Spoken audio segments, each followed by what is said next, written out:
के बाबा धाम बुक कद गड़िया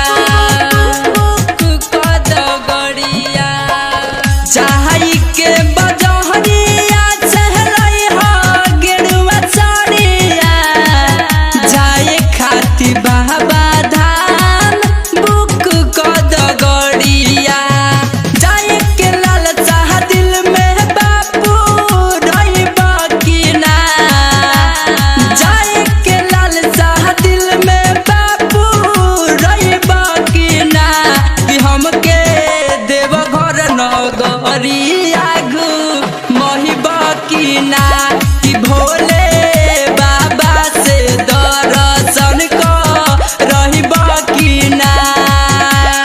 डीजे अमित अपहर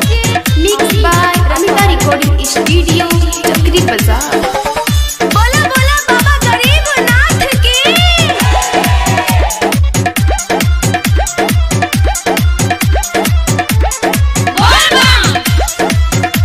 जय श्री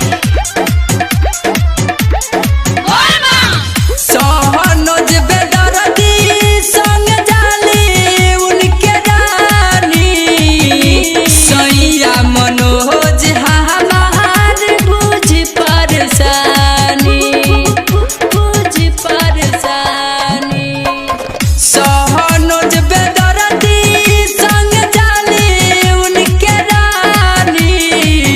सैया मनोज हमार बुझ परेशानी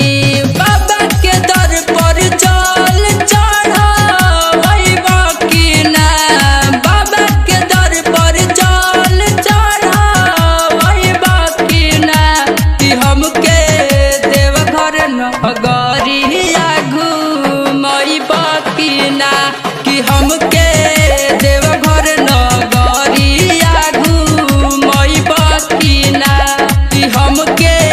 देवघर नगरिया घूमई बकिना कि भोले बाबा से दर्शन करई बकिना संगवा में लेके बोलबम सैया जई बकिना कि हमके देवघर नगरिया घूमई बकिना कि हमके देवघर नगरिया